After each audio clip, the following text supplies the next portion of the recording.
So welcome to the YIVO Institute for Jewish Research. My name is Alex Weiser. I'm the Director of Public Programs of YIVO. And today we have Vivi Laux here for a talk called Good Goy, Bad Goy, the Portrayal of Gentiles in Sketches from the London Yiddish Press.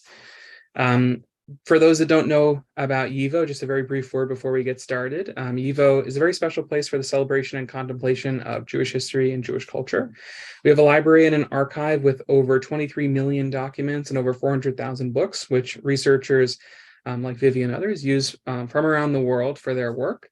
And we do a variety of public programs like this and classes and exhibitions that bring to life the world of those materials of Jewish history and of Jewish culture. We have a big, exciting spring semester that is just launched and is ready for your signups and for your perusal on our website. We've got about 40 classes and tons of events, lots of really interesting stuff. So I encourage you all to check it out.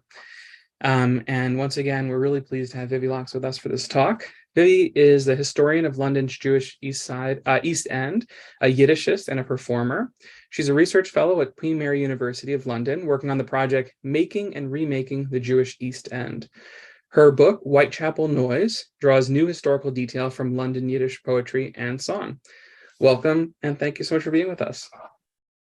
Thank you very much, Alex. And it's a real pleasure to be here. And thank you all for coming. And thank you also to Eddie and Alex for arranging and organizing this talk. And I'll talk for around 40 minutes, I guess. And as I go, you can add your messages. And I mean, you can certainly add questions, but I'm also interested in your comments, in how you relate to this material. Please disagree with me or develop what I'm saying.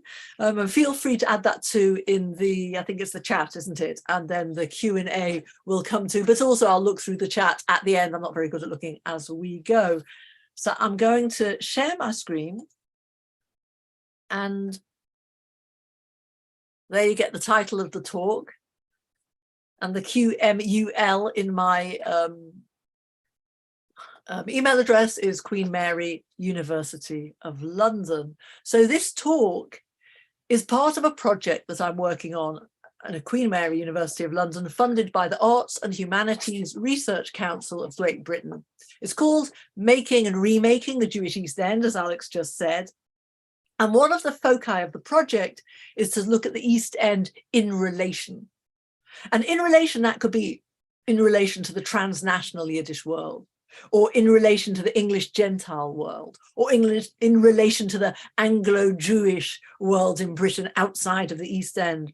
So it's reframing the East End to show its contacts that are wider than an enclosed ghetto. And here what you see is a map. And the East End of London refers to the East End, the eastern side of London, which was the area of first settlement for large numbers of Jewish immigrants coming to Britain from Eastern Europe after 1881. The East End had long been an area of immigrant settlement, and the most recent immigrants before the Jews were the Irish.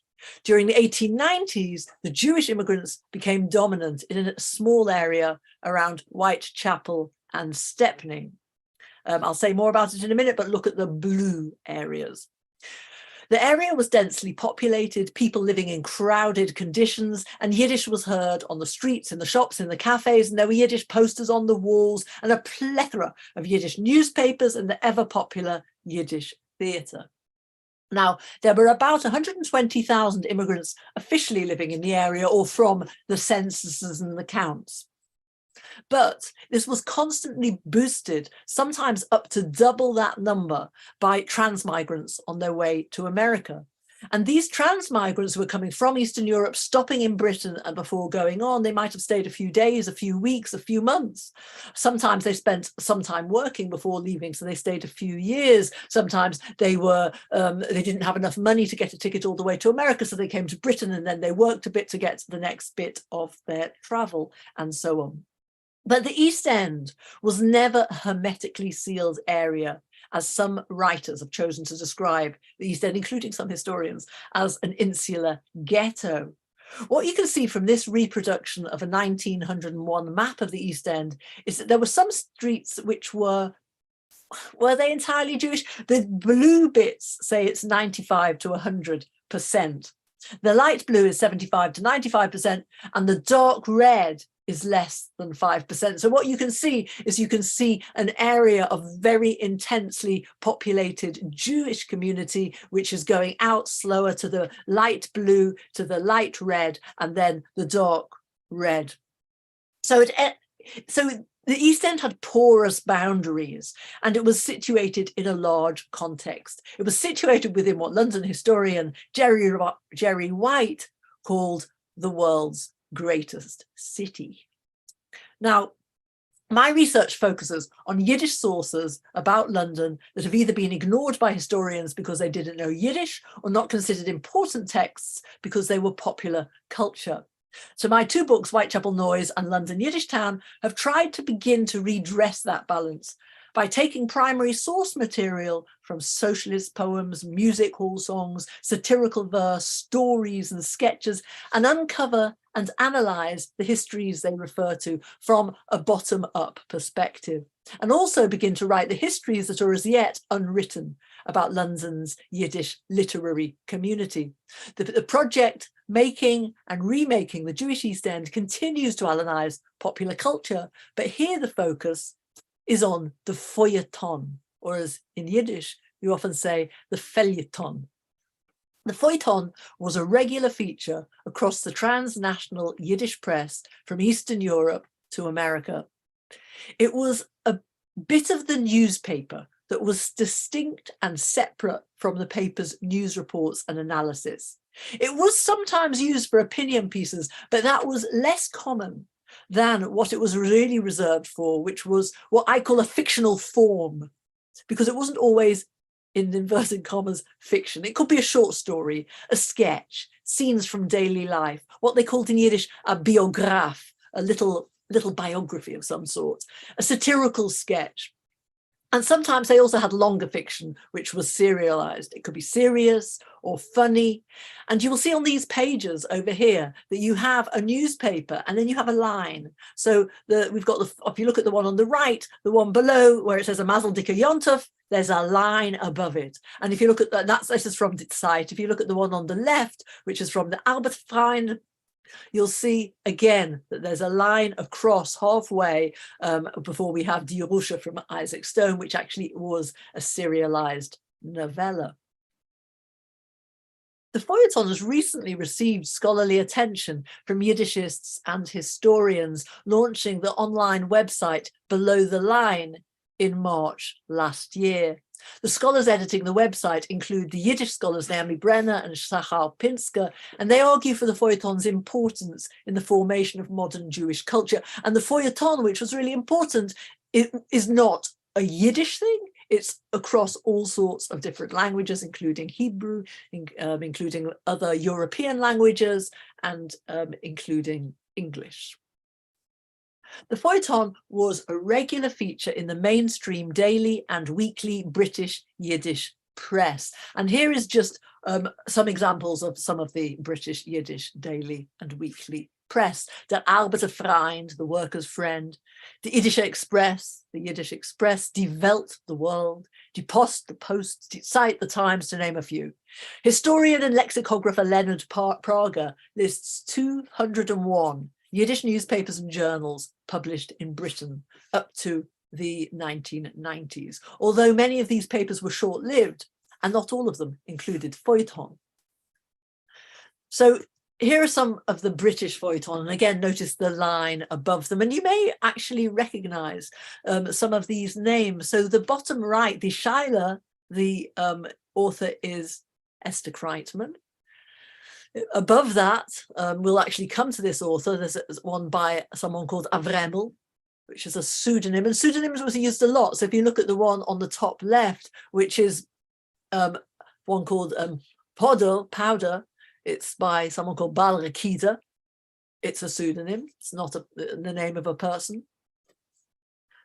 In the British press, more than half of the time, the feuilleton were penned by international Yiddish writers, who the British editors relied on to supply daily copy. For example, Avram Raisin, Sholem Asch, Peretz Hirschbein, Zussman Segalovich, Zalman Schnur, lots of writers from abroad. Notice they're all men.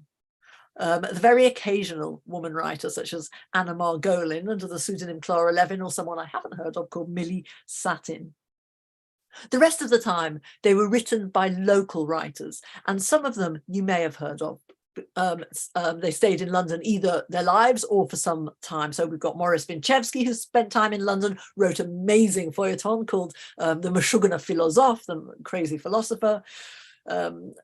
Joseph Chaim Brenner wrote very interesting material, anarchist material. Esther Kreitman, who we've mentioned, Avram Moshe Fuchs.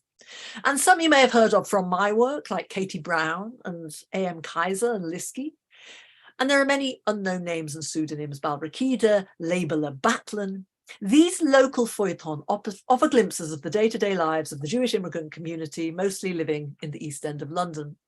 I've collected and read over 300 local feuilleton from around 15 newspapers, written by more than 40 local writers, who have specifically written material that engages with the British immigrant experience. It's not yet complete. It takes an awful lot of time going to the library and looking through the microfiches and finding the material. But there are also British Yiddish writers who never wrote about Britain, and I've not included them because our project making and remaking the Jewish East End is very much centred on London.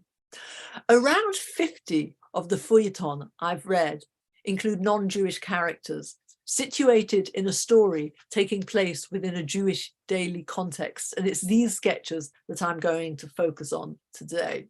But first, I'm just going to come off the share for a minute. I'd like to say a word about the word goy in the title.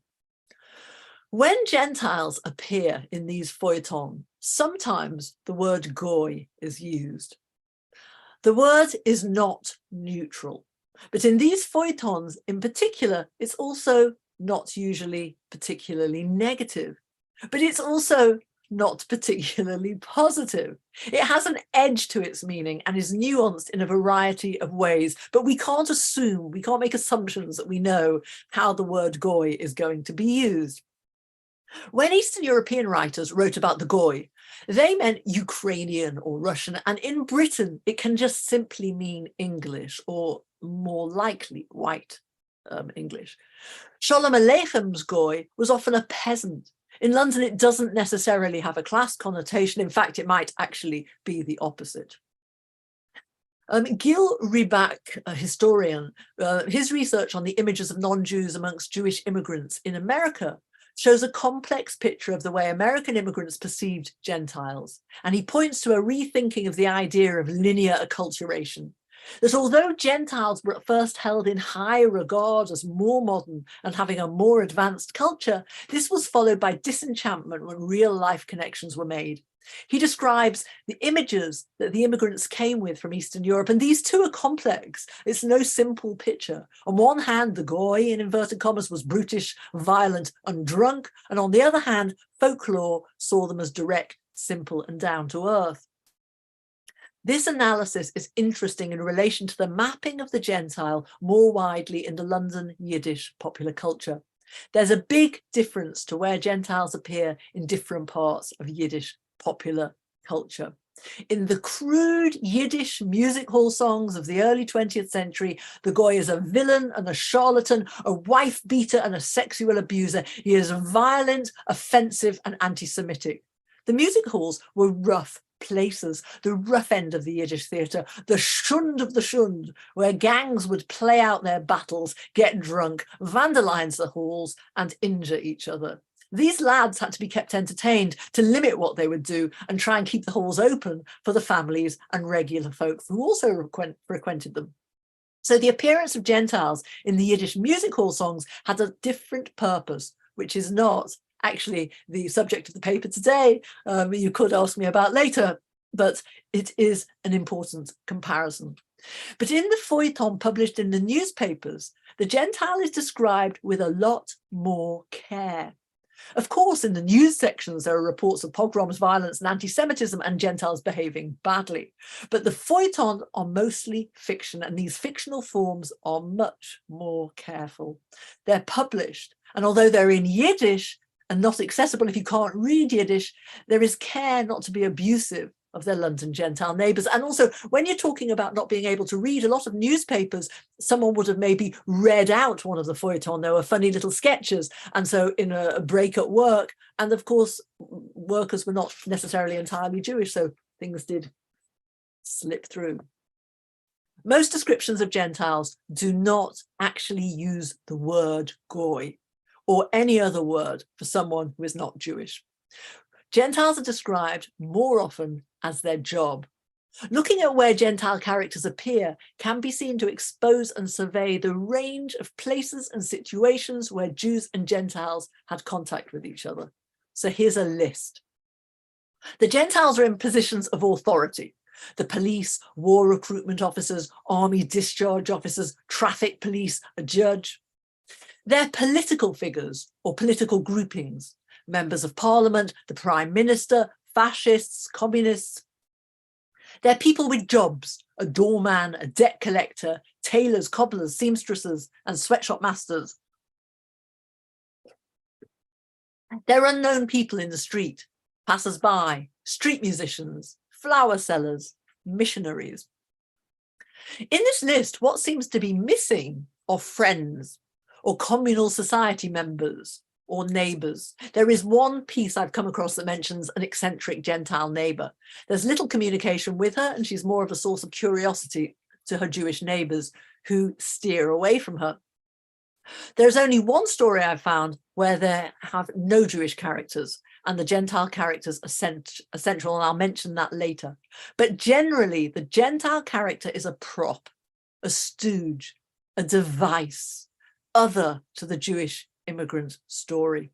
So the Gentile British society are always apart from the Yiddish-speaking immigrant community. And although we're seeing all this contact with the Gentiles, it's actually not necessary. You can't take it at face value. There's a lot going on.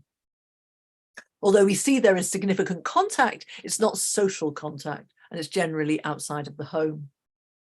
I'm now going to look in more detail at some examples and get a sense of what position the Gentile characters have in relation to the Jewish characters and what it tells us about the immigrant community, because that's the readership. That's the direction of the story, humour, satire, or indeed sometimes polemic. So I shall share this again. You're going to be showed lots and lots of Yiddish screens, but I will be translating into English too. Almost all of the feuilleton I've read have an immediacy to them. They're about a particular place at a particular time, so knowing the background is crucial. I'm going to start with a few feuilleton written during the First World War. They were written in 1915 and 1916 by two different writers, and there were these four, I think I'm going to mention, are all published in Die Welt, the world. But here's the bit of important background, and it will help you to have a more nuanced understanding of these pieces, especially for those people who are not British, because Britain has a slightly different history, or a very different history to other places.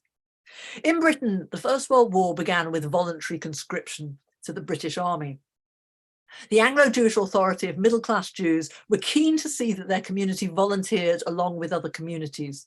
So there were sermons in synagogues and articles in the Anglo-Jewish press pushing the message that it was Jews' patriotic duty to sign up and show their loyalty to Britain.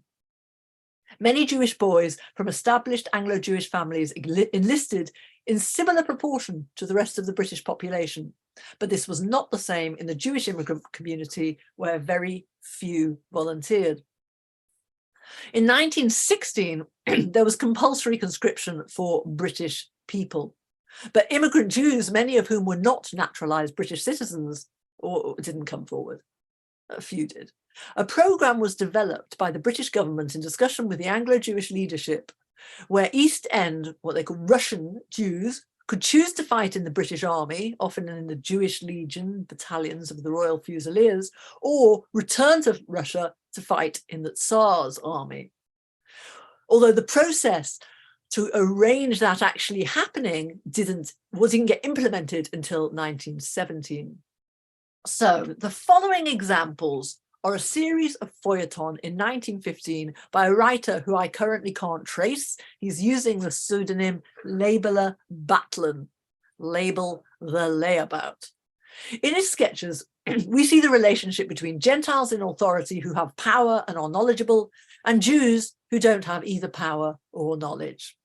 On one hand, immigrants are shown as naive and foolish and ensconced in their Jewish world. Yet on the other hand, they're also shown as plucky and with a strong sense of their right to be a part of British society. Batlin's sketches follow a worker and his wife, and their attempts to engage with the wartime situation.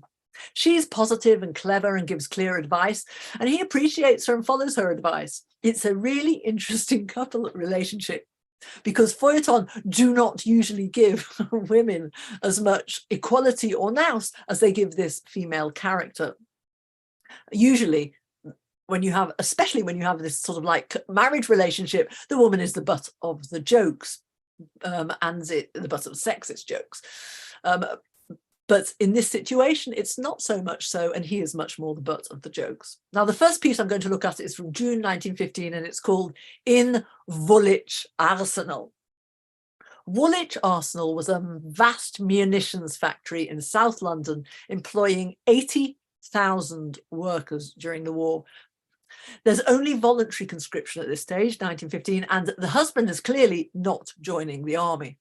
No intention to, and it's never mentioned. In Batlin's story, the husband makes pronouncements about what he'd do if he had the money to make expensive aeroplanes, but moans that he's just a poor Jewish worker. He'd like to help the war effort, but he can't. His wife encourages him to make an effort, saying that he's enthusiastic on the few occasions he's chopped firewood, so he'd be skilled enough to make shells in a munitions factory. He agrees and thinks it's a wonderful idea. And as he'd have time between the afternoon and evening prayers between Mincha and Mariv, he decides to go to Woolwich Arsenal to volunteer. But he doesn't know how to get there. Ich bin doch nicht der geborene Engländer, was nimmt sich die Mappe und geht ein Kuck und hat es schon.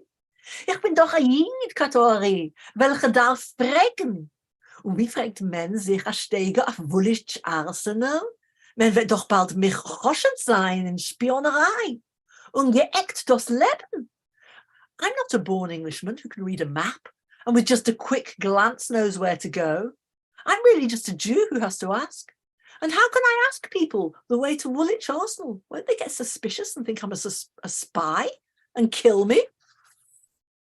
Despite his fears, he asks a policeman on the street who can't understand his English, so hasn't got a clue what he's asking. The policeman frightens the immigrant by glaring at him, but the immigrant is not put off and boldly tells the policeman that he'll report him because the government have asked for volunteers.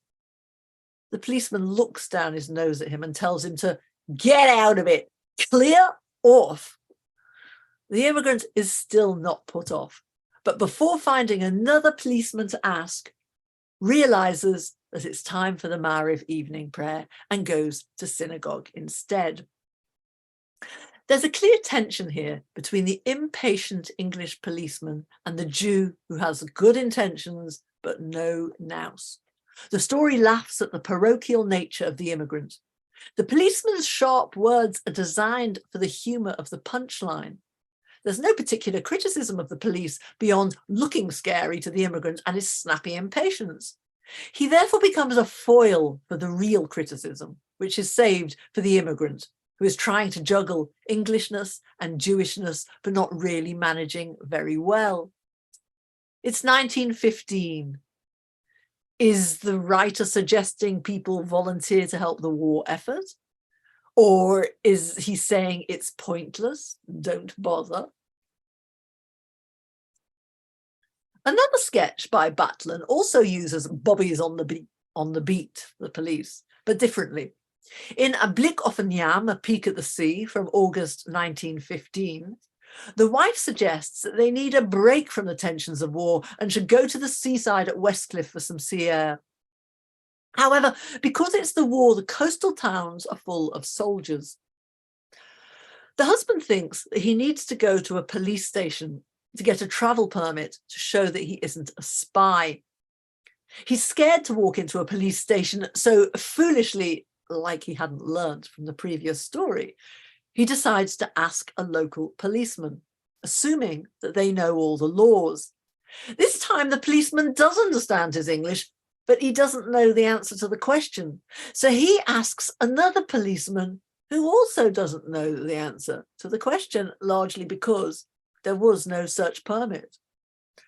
The Gentiles here are not antagonistic to the immigrant, but they're not very useful because they don't know the law or the most current British rulings. Here again, the inclusion of the Gentile characters, the police, are to make a point about immigrant life. There's no direct criticism of the police, who are rather drawn with care, but the immigrant looks foolish because he doesn't know what a policeman's job is. Or, for that matter, he doesn't know the law himself. He eventually finds out that all he needs to do is get a train to Westcliff. In a third piece by Batlin, from July 1915, so just before the other one, it's called An Air Minister. The English news announces that there will be a new air minister for the duration of the war. For a number of ludicrous and comic reasons, our husband thinks that he'd be the best person for the job. He convinces his wife it's worth a try, especially for the money that they would get, and how little ministers had to work so they'd be able to go to Westcliff by the sea. And he goes to the Cabinet Office to offer his candidacy for the post of England's future Air Minister. And here we have the Gentile coming into the scene. The Gentile porter stops him. Der Porter hat mir abgemasten mit die Augen akkurat, wie gläubt nicht. Ich nehm und ruck rauf mein Hett ein bisschen höher, soll sehen, als ich hab a größen Stern. Ein Minister muss unbedingt haben a größen Stern. Der Porter gläubt noch als nicht, schmeichelt der Chochem. Weiß nicht, als kaum wär ich Minister, ist bei mir in die Hand. Ich kann ihm a viele Notiz entsorgen. No, wo versteht, bin ich derweile in seiner Hand und muss ihm überzeugen, als ich bin der Mann, was wollt gewähnt der beste Luftminister. The porter looked me up and down incredulously. I pushed my hat back a bit, so that he could see my wide forehead. A minister must definitely have a broad forehead. The porter still didn't believe me. He smiled, the wise guy. He didn't know that as soon as I became the minister, he would be in my hands, and I could even dismiss him without notice. However, meanwhile, you understand, I was in his hands and had to convince him that I was the man who would be the best air minister. Here we see the immigrant only slightly more aware of where power is stationed and is foolishly confident that he can be a part of that. Despite the husband's naivety, he has some sense of the hierarchies of authority which he wants to be a part of. The porter offers him a way of thinking about negotiating Britishness. Who is in whose hands? Batlin, the writer, lets his protagonist see engaging with Britain as a two-way process. These three pieces by Batlin, and there are loads more, are written in a fast, easy read style and use easy targets for their humour. The humour comes from the misplaced sense of confidence of the protagonist, the incongruity of what the immigrant thinks he can do, and the reality of English politics and business during the war being gatekeepered by the Gentile characters.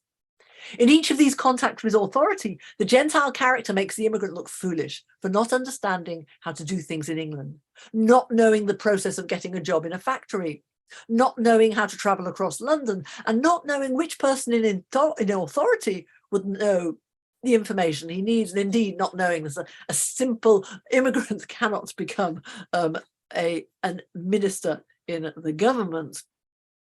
But maybe most importantly, it's not being able to understand exactly where he fits in reality into the English society framework. However, he does try. We see an immigrant wanting to be part of British society, even if, when it comes to it, The Jewish prayer schedule takes priority. The next example appeared 7 months later in March 1916, also in Die Welt, and we see a very different image of Gentiles and authority during wartime and a different image of the Jew. The tables are turned. Instead of the naive Jew and the Gentile in control and laughing at the immigrant, here we have a sassy, anglicized immigrant who's been in the country for 10 years, working as a traveler, selling in markets, boasting about hoodwinking the gullible Gentile authority figures. In a monologue von a Whitechapel recruit, a monologue from a Whitechapel recruit by Avremel, the pseudonym for Avram Margolin, who was a doctor and part of the medical corps in the British Army, we meet two different groups of war authorities, a conscription team and an army discharge team. The recruiting officers are fooled by the clever Jew who manages to join the British Army despite not being a naturalized British citizen. The protagonist tells us, "Ich mein doch, warte, ich bin ein Englishman, ein koscher naturalisierter Bürger, wie Gott hat geboten, hat ihr müssen tolles. If you think that I'm a real Englishman, a real kosher naturalized citizen as the Lord hath commanded, you're mistaken." The unnaturalized immigrant protagonist enlists in the army, and he is not about to be naturalized because his identity lies with Russia. He tells us, "Und chutz lezeh, you know, hat auf mir gezittert das Pelzel vor dem Leosad Lover von die russische Landsleute, kasche auf a katschere Milchommetzeit. Bin ich gegangen und hat mich angeschrieben. Angepfeift hab ich sie a viele wie an eigenem Taten. Wenn sie haben sich noch gefreut, noch mein jiches Brief mit a bit mehr British, hab ich nicht trachtend gleich abgeschnitten mit der Herzen. Certainly, as die Choleria hat sie schier gehabt. I shudder at the thought of what the future holds for my fellow Russian citizens, because anything can happen in wartime. So I just went out and enlisted in the British Army. I even duped them like naive fools. When they questioned me about my identity documents with a surprised British, without thinking, I threw back a hearty, certainly, and they were simply taken in. Here we have a very different power dynamic. Clearly the recruiting officers are in charge and we see them flicking through the names and addresses to find this citizen, but he isn't on their list. The anglicized immigrant manages to turn the situation to what he sees as a way of becoming English without paying the high naturalization fee. And he looks down on them for falling for his foolery. The Jewish soldier then fights in the war and is injured twice. The second time he loses 2 fingers and he's sent home. Then we meet a second group of Gentile officers, the army discharge team. They question him about his war service, and this time he comes clean, telling them he's not a naturalized British citizen. They're so impressed with him for managing to sneak past their recruitment team. They laugh, call him a clever chap, slap him on the back and discharge him with a disability pension. Und mit dem hat sich das ganze Theater geendigt. At sind travel ich wieder mit meiner Klumikers und der Leg, chas verschollen zu der Country kein Halfpenny nicht. Und wenn der Räuberste schickt nur zu a rechte Pidien, nehm ich zu mit meiner 8 Finger mehr Kleingeld wie ein anderer mit 20. Was meint ihr? Ich bin ein Griener. And with that, the whole theatre show ended.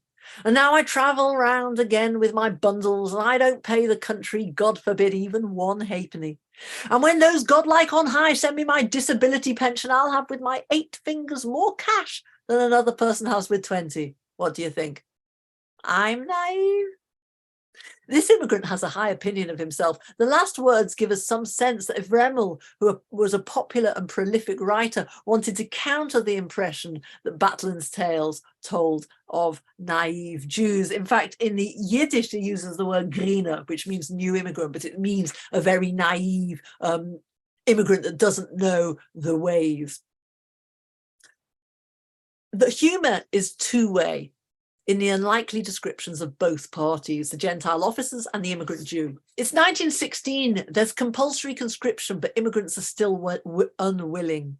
Is this feuilleton propaganda to encourage conscription? Does it suggest that Gentiles are not scary and will slap you on the back for being a clever Englishman?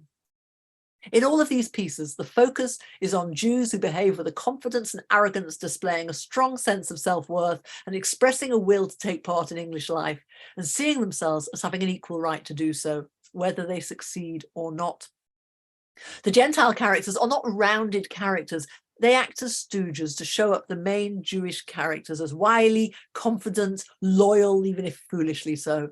They emphasize the importance of the Jews' relationship to Britain, but also show the desire to keep an immigrant culture, the importance of going to prayers, and even choosing not to be naturalized.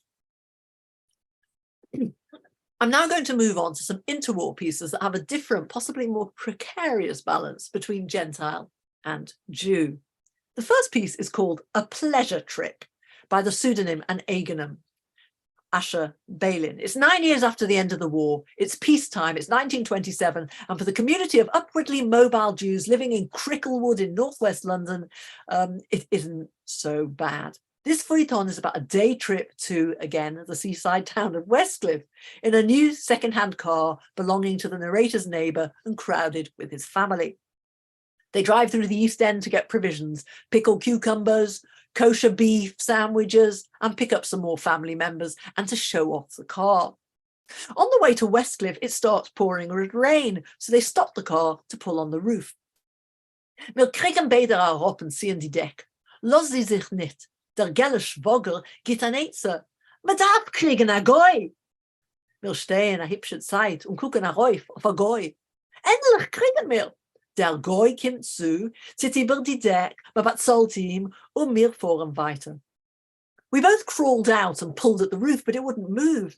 The fair-haired brother-in-law offered a piece of advice. We need to get hold of a Goy. We stood around for a while looking for a Goy and then found one. The Goy came over and pulled the roof on. We paid him and on we went. I'm using the word Goy here in the English as it comes up in the Yiddish text. This is the first of a series of technical mishaps. Next, the tyre bursts, then the windscreen shatters, then it fails to start, and then they need help pushing the car up a hill. Each time we get the running gag, the fair-haired brother-in-law offers a piece of advice. We need to get hold of a Goy.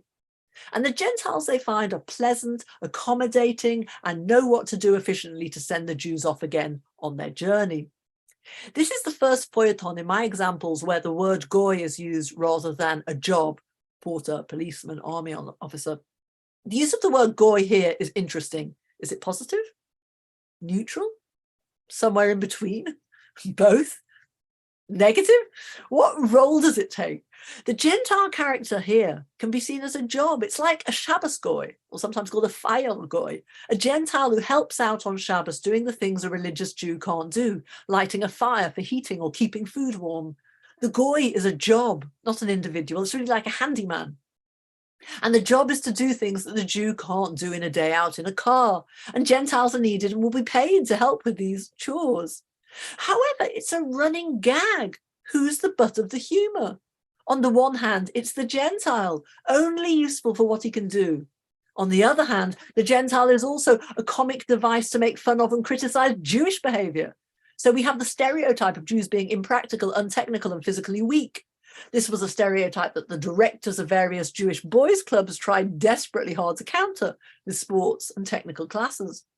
But there's also an extra little bite to the running gag. The brother-in-law who suggests finding a Goy has fair hair. Of course, there were Jews with fair hair, but it wasn't that common, worthy of mentioning. And most people who have fair hair are not Jews. So it's making a cheeky remark about him having some connection to Gentiles. Clearly, he's not a Gentile, but there's a readership to entertain, and making a suggestion that a Jew can be a Goy is funny. But it's not always so implied. Sometimes it's utterly explicit. I'm going to look at when Jews describe other Jews as Goyim or Goys, which they do when a Jew does something another Jew does not like. David Englander, in his presentation of Charles Booth's research from the 1880s, describes how Chief Rabbi Nathan Adler was nicknamed the West End Goy by the immigrant Orthodox for being too anglicised and observing what they saw as a watered-down version of Judaism. In a similar way, another sketch by an Agan, the same writer as earlier, Asher Bailin, in 1930 called Purim Arai, he uses the same gag. Purim Arai is a series of snippets about Purim. The first concerning the commercialization of Purim, with merchants trying to sell items to celebrate Purim. One of the traditional items is masks, and here we're given a sales pitch on the variety of masks on offer. Maskers, Purim maskers, mikol aminim. Maskers far soichrim, kedei die Balechoives sollen sie nicht erkennen. Maskers far Zweckes, welche willen euch sehen wie sehr jünger Manschikes auf Käst. Zwei Penem dicke Maskers, far Viere und gehielische Kliasters. Maskers mit goyische Penem far Assimilanten, was willen halten sehr idische Näser, far die Oimes Eulem. Maskers far liberale Reverence, sie sollen euch sehen wie echte Galochem. Masks, Purim masks for everyone, for businessmen so that the debtors won't recognize them. Masks for hypocrites who want to look like their young live-in sons-in-law. Two-faced masks for leaders and community smudgers. Masks with goyish faces for the assimilated who want to hide their Jewish noses from the Gentiles. Masks for liberal reverends who want to look like real Christian priests. Okay, this is Purim. People are meant to be made fun of on Purim, and the butt of the jokes are those that get repeatedly mocked: merchants, old people, community leaders. But it's the assimilated Jews and the Anglo-Jewish clergy who are called goy. It's mocking. They aren't really being told they're a Gentile, but they are suggesting that their behavior isn't Jewish enough for the old Yiddish-speaking immigrants. But it's not only the established Anglo-Jews who are called a goy. It's whoever is different to you, such as a humorous reversal by Saul Albert in a feuilleton in Die Zeit in 1926 called Smarte Jiden, smart Jews. The smart Jews of the title are upwardly mobile Cricklewood Jews who are probably the children of immigrants. They've moved out of the East End to northwest London, have a skewed Yiddish for English and an English Judaism where they only have Jewish practices as an adjunct. And then a new family come into the neighborhood. They are Yiddish-speaking, Zionist, Hebraist intellectuals from Germany. The father of this family tells us, Ich bin bei sei kein Jid nit. Auf mir gucken sie, wie ich wollt in der Emser kein Emser Jid nit gewein. Nur wie etwas a Versehenisch oder Chalile am Beschummet. Ihr meint sich lachen, nur ich sag euch, als mir haben a goyish ponem bei sie. I'm not a Jew to them. They look at me as if I could truly never have been a real Jew, but a freak, God forbid, or a baptized Jew. You may laugh, but I'm telling you that we have a goyish face to them. Wenn wir seien noch emse griner de Heine, erst von Polen oder Beditsche, herabgekommen mit Borden, Peis und Scheiteln, wollten sie uns noch Meuchel gewähn. Nu meile grüne Jiden. Aber versteht ihr mich, moderne, gekleidete Jiden, was kommen von Deutschland oder Frankreich, sondern reden Jiddisch frank und frei? Du seid euch wild nicht Jiddisch bei die Krickelwuder Jiden. If we were truly new immigrants, that is, we'd just come from Poland or Berditchev with a beard and payas, scheitels, they would have understood. Never mind, they're green as immigrant Jews. But get this, modern dressed Jews coming from Germany or France and speaking Yiddish openly out and about, that is utterly no Jewish. That is utterly not Jewish in Cricklewood Jewish circles. So goy for a Jew is not only someone misbehaving, but someone who is different, slightly outside whatever the specific narrow Jewish community is in that area. We see not only established Anglo-Jewry immigrants, but also different faces of Anglo-Jewry, and in particular different faces of immigrants. And I think that this is really what the Yiddish texts all the way across the board give us, that it's not just like pushing the particular stereotypes, but you see all these like small increments of different types of people along the way. Okay, I'm aware that it's now 1:45, so I'm going to like dump my next example, and I'm just going to finish with saying, pulling these examples together, we see wide-ranging depictions of the Gentile in the London Yiddish feuilleton. They show the limits of the solely Jewish East End and the points of contact with the non-Jewish English community living around them. At the same time, the persona of the Gentile is used to comment on Jewish culture more than saying anything substantial about the Gentile community. So the Gentile becomes a foil to the Jewish protagonist, used as a way to show off the clever, sassy Jew and to push the honest, foolish Jew to be a bit more English. Gentiles become both a symbol of Anglicization and a spur. Sometimes the Yiddish texts encourage Anglicization through making the Yiddish-speaking Jews take a wry look at their own behavior. At other times, they suggest a new identity, a post-immigrant hybrid identity of maintaining some Yiddish or Jewish culture within becoming a British Jew. So I'll finish here. This is a snapshot of what I've found. And again, as to say, I'm happy for any questions and thoughts, and you can argue with me, or you can say, oh, I'd never thought of that before, or did you not think of this when you were writing it, and so on. So thank you very much for listening. And now the floor is open to you. Thank you so much. This is a really fascinating talk, and you did a wonderful job of introducing the kind of world in which this is happening, and lovely readings that really rose to the level of performances. That was really wonderful. We have a bunch of questions, and if you're in the audience and you have a question, please do note that in the Q&A, and we'll try to get to it if we have time. To start with, a few questions about expanding some of the background for further context. And maybe I'll read two questions together, and you can kind of reflect on these related topics. So one viewer asks about, you're just showing this very vibrant community of this Yiddish readership, immigrant readership. Why do you think that the incoming Yiddish culture in London and in England disappeared, or did it disappear so much more quickly than in New York? And in the United States. And related to that, was it just new immigrants reading these papers, or were members of the kind of longer established more mainstream Jewish community, or non-Yiddish speaking, or I suppose they had to be Yiddish speaking, but the other parts of the non-immigrant Jewish community reading these papers as well? I'll start off with the second question, and then I'll come to the first one. So was it who was reading the newspapers? Well, of course, you had to be able to read Yiddish, but as I say, that I mean, there were always more readers than the number of papers sold. We do not have the sort of numbers, but we do know sort of like which papers like kept going and kept going. And so you can imagine maybe someone would be reading some stuff who was a Yiddish reader, and they'd be at home, they were laughing at it over Shabbos, and they'd say like, oh, listen to this, everyone, and they'd read them something. So I think their children may not have been able to read Yiddish, even if they knew Yiddish. They might not have been able to read it, but they would have understood it.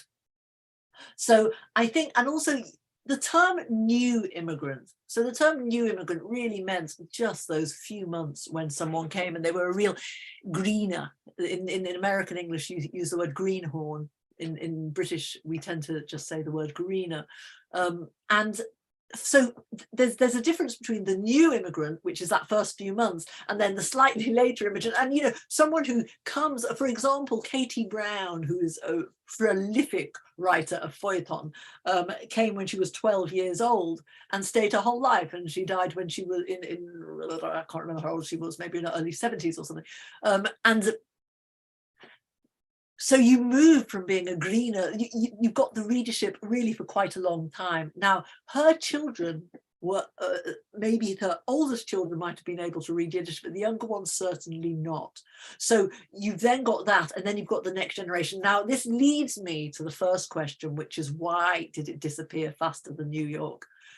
First of all, it's a tiny community. It's compared to New York, where and North America generally, where you're talking about millions. Here we're talking about tens of thousands. Yeah, so it's a much smaller community. The push to be anglicized was right there from the word go. So the Jews free school which had already been established before the big waves of immigration in the 1880s. Like people had rules, no Yiddish speaking. Even immigrant organizations often had those rules about like wanting to move away from Yiddish very quickly, which was great for that first generation, because what they then had was then they became bilingual in Yiddish and English, and they had a foot in both camps, and they would be involved in the Jewish community, more established Jewish community, and involved in the immigrant activities. But their children then it really fell off. We did not have the sort of Yiddish education that you had in New York.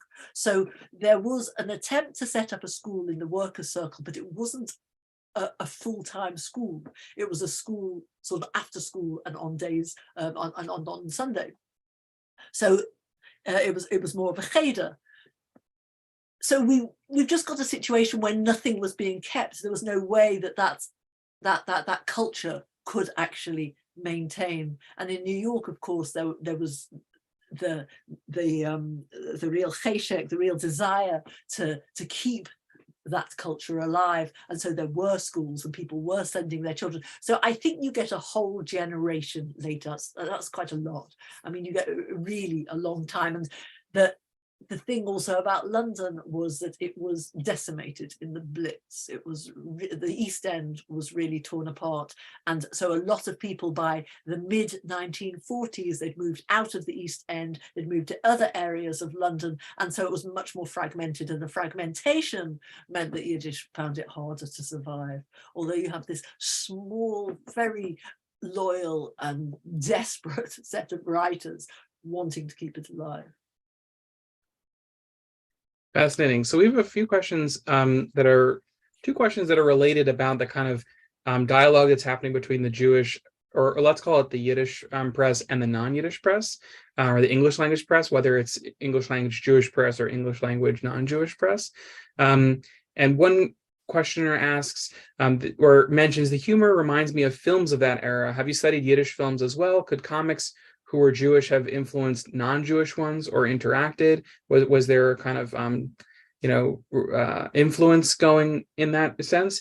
And another viewer asks, did writers in the English press ever comment on the contents of the Yiddish press? So were non-Yiddish readership finding out about this and writing about it in any sense?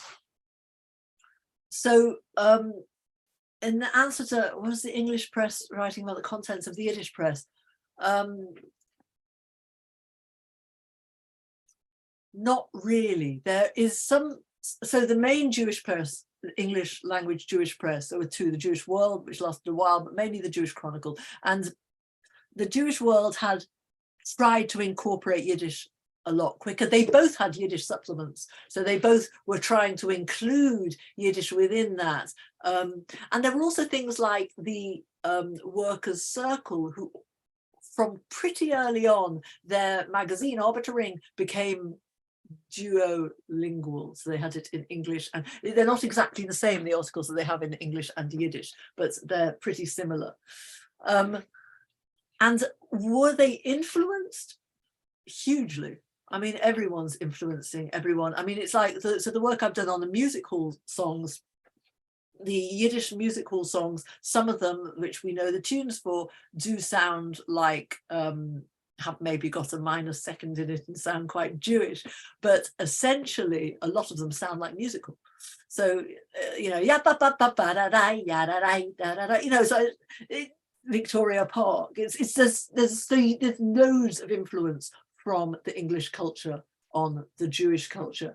And in terms of the presses, the non-Jewish English language press, I think very little. In terms of the humor and the films, I'm certainly not an expert on the films, and there were no films that came from Britain. There were no Yiddish films from Britain. So the cinema was very important. There's a lovely cartoon from 1912 or 1913, I can't remember which has got the Yiddish theatre and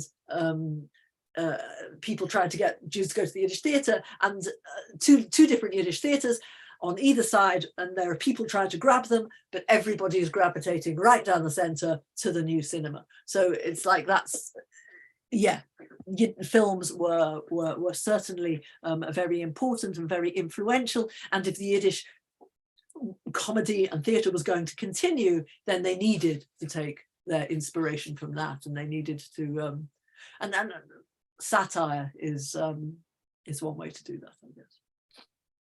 This whole question of kind of linguistic assimilation and the really beautiful little use of English in one of the stories that you mentioned with the question of, with the word British, and certainly it just had me wondering how much English shows up in these pieces. Do the non-Jewish characters often speak English, or how is their like kind of linguistic register noted in the language of it? So there is a lot of English that appears in popular Yiddish texts, whether it's song or poetry or theatre or these feuilleton. And I mean, what's interesting is working out why those words are being used, and it's not always so clear. So having the one that you just mentioned, where it's saying British, certainly. I mean, you know, they're saying, you know, how else are you going to say that, British? And certainly because he's trying to sound English, so he's going suddenly. But there are many English words that appear. Sometimes the English words appear because things like busy time and slack time, which is about seasonal work. How else are you going to say it? You know, it wasn't a concept. It is in sort of the Eastern European work system. So because that is some news context about sweating system, then those words are obvious to come up. Or if you have something like the labor exchange comes up in one story. I mean, why would you call it anything else? You'd have to call it labor exchange. What would you call it in Yiddish? But there are some words which you look at and you think, why on earth? So for example, there's a line in one which says, Rachel hat geschrien, die Mama, I can't remember it exactly, von ihr bedroom. And you're there going, okay, why did you use the word bedroom and not Schlafzimmer? You know, so there are times that you just don't know anything. Like, okay, so what Hannah Schmeruk, who was a literary critic, and he collected quite a lot of British stuff, he called it local London colour. So he suggested, oh, this is how people spoke. And I used to go to Friends of Yiddish for some years, which was a group that was set up by Avraham Nochem Stenzel, who was a poet in Britain, and it went on from late 1930s all the way through to 2000 and something, 2010. And in that, what was really interesting is that when you heard the people that used to come when I went there, who were the Londoners speaking Yiddish, they spoke a proper perfect Yiddish, but there was just loads and loads of English words in there. So it's like they're trying to mimic that in some way, especially in the stories they're trying to mimic. But it comes up in the papers, it comes up in news reports that have English words all the time. Well, in that particular example, you can imagine if they asked the person, "Are you British?" and they responded, "Avade," it would be a different joke. Yes. So that's very interesting, the way the language plays a role in that. So you had mentioned during the talk that that the music hall songs that you've studied use the word goy, but in a little bit of a different way. Maybe you can take a few moments to walk us through that. Okay, so it's not just the word goy. I mean, the word goy does come out, but it's the way Gentiles are portrayed is different. So there are all sorts of ways. First of all, there's a whole load of songs that come up, which are songs about pogroms, and they're just actually really difficult songs to read. They're very graphic. They're really revolting. And they're trying to raise money for peoples. They're trying to get people's put their hands in their pockets and give money to help people in Eastern Europe. So that's not surprising in a way that they're very nasty images of non-Jewish people, of pogromchiks, Cossacks. But there are a whole load of songs which, so for example, there's a song called A Boychik Up to Date. And it's about a girl who wants to save her money to have a dowry to get herself a nice husband. And she wants a husband who's a wojciech up to date, which is she wants a Gentile man who's like trendy and looks great on her own. She marries him, and then the author says the last time I saw her, she was green and gelb, green and yellow, as in black and blue, that he beat her. And when you look at that, you think, well, this is a you know, is trying to say, look what will happen if you marry a goy. So there's that sort of thing that comes up. But there are also, it just comes up all the time that the Gentile characters are trying to mislead the Jewish girls. And although there is one which is very interesting called "Was gehst nicht daheim, Sorra Gittel," "Won't you come home, Sorra Gittel," which is a complete parody of "Won't You Come Home, Bill Bailey," exactly the same tune, but it swaps the genders round, and she's out snogging in pubs with a shoga zintengoy, with I don't know how you translate that, a really cool, a really, non-Jewish man. So it comes up a lot. That is in a way the least sort of like bad way it comes up. That's just a chap she happens to be kissing in a pub. But I think that what happens in the music hall is you really have to keep the attention of these lads who are going to destroy the halls. And there was such trouble with keeping music halls open. They were expensive to keep open. There were inspections that happened from the London County Council. If anybody gave a complaint, and the complaint might be about someone used a word that I didn't like, or it doesn't really matter what the complaint was, they would come in and they'd have a look at, no, you haven't got the right fire regulations, no, and they'd give a list of what they had to do to the place, and they could never afford to do it. So I mean, you know, there's a way in which they had to stop people complaining, and it was this real tension, because on one side they didn't want people to complain that they had bad stuff in their songs, but on the other hand they didn't want the guys, the gangs, the Bessarabian and Odessan gangs who were up there in the gallery fighting each other, they didn't want them to be complaining either, so they had to do stuff to entertain them. So I think that you've got this real tension between quite like edgy, really sort of like edgy violent stuff coming out of some of the songs, and other sort of much more entertaining family songs. Well, all of this is a really fascinating, it opens a fascinating window onto kind of immigrant Yiddish culture in England. And Vivi, thank you so much. We're at the hour, so I think we'll draw to an official close, but we won't close the Zoom room right away, so we can hang around for some overtime with the additional questions in chat. But thank you so much for sharing. This has been fascinating. Thank you. It's been lovely to do it.